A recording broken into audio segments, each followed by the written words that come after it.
బట్టి మీరు నన్ను ఏమడిగినా సందేహం లేకోకుండా అడగమన్నారు. దేవుని బిడ్డలారా, ఈ మెట్టు మీద నువ్వు ఏం కావాలో నువ్వు అడుగు. దేవుడు నిన్ను బహుగా ఏం చేయబోతున్నాడు?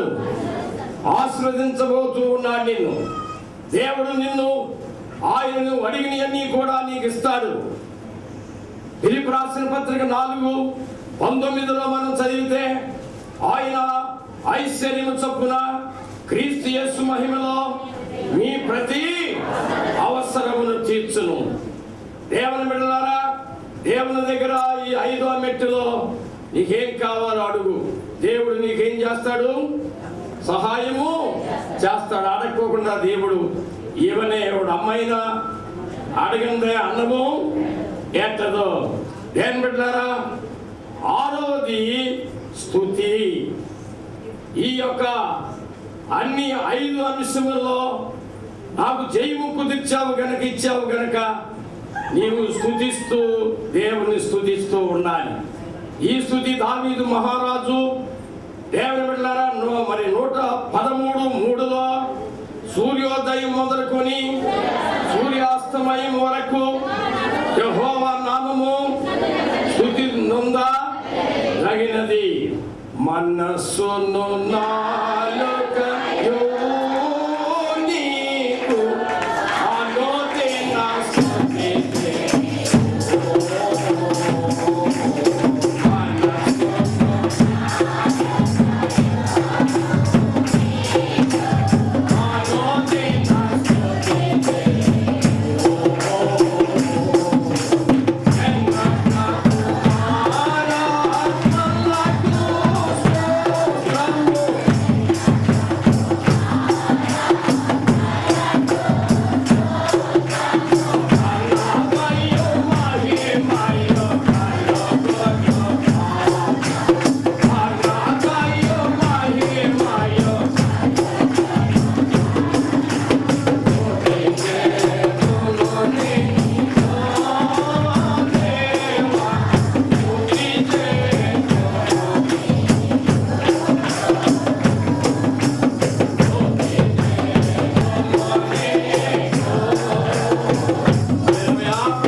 యెహోవాను స్తుతించుట మంచిది.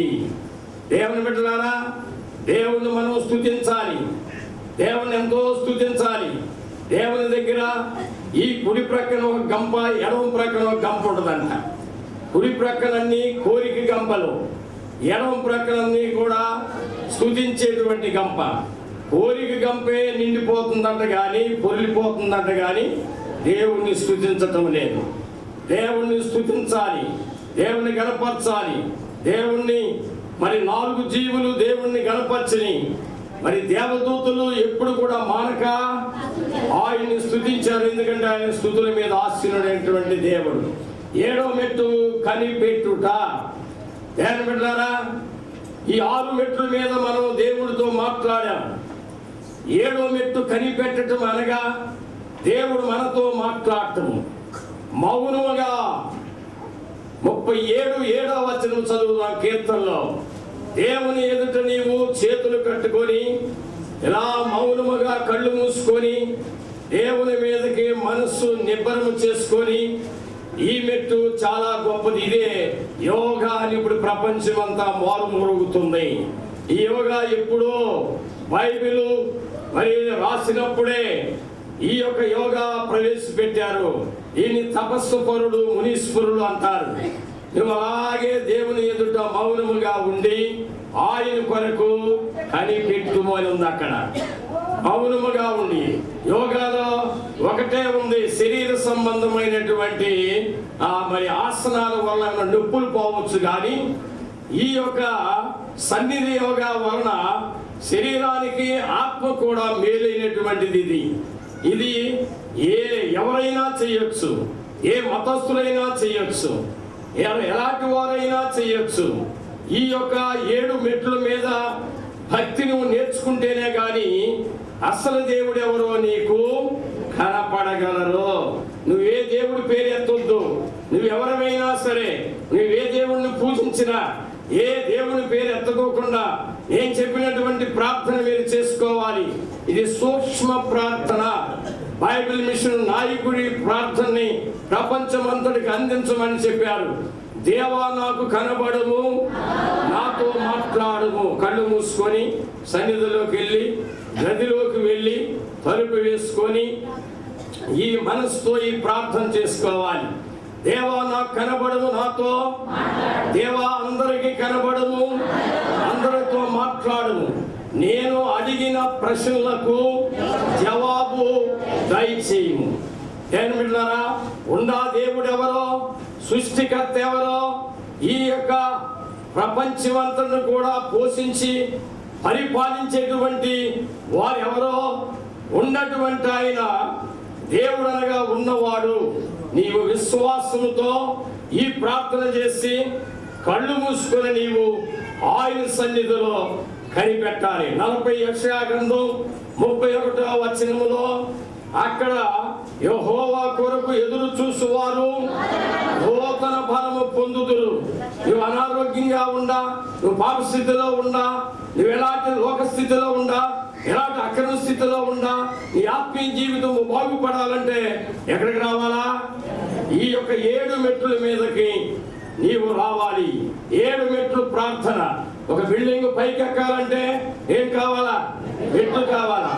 ఎన్ని తిరిగినా పోవు ఆ పాంబోలు, ఎంత ఏడ్చినా పోవు,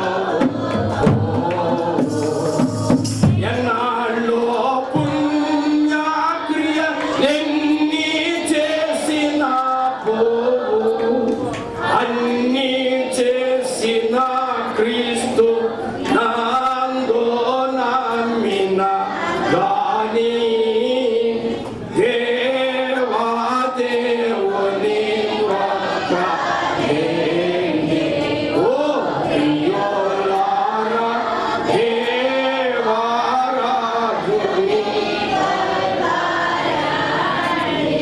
కీర్తన గ్రంథము 105:4లో దావీదు మహారాజు యెహోవాను వెతుకుడి, ఆయన బలమును.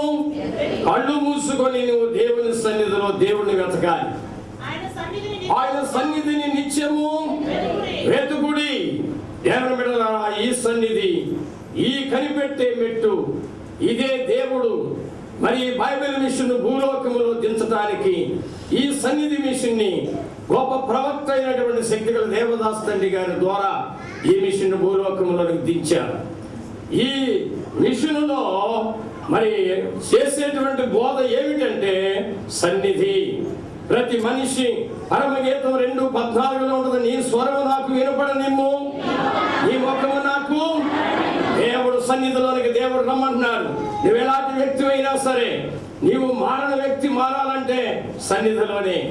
ఆదాము అవలు ఆ యొక్క సన్నిధిని వారు పోగొట్టుకుని ఉన్నారు కనుక ఆ సన్నిధిని ఏం చేశారు? దూరం అయిపోయారు.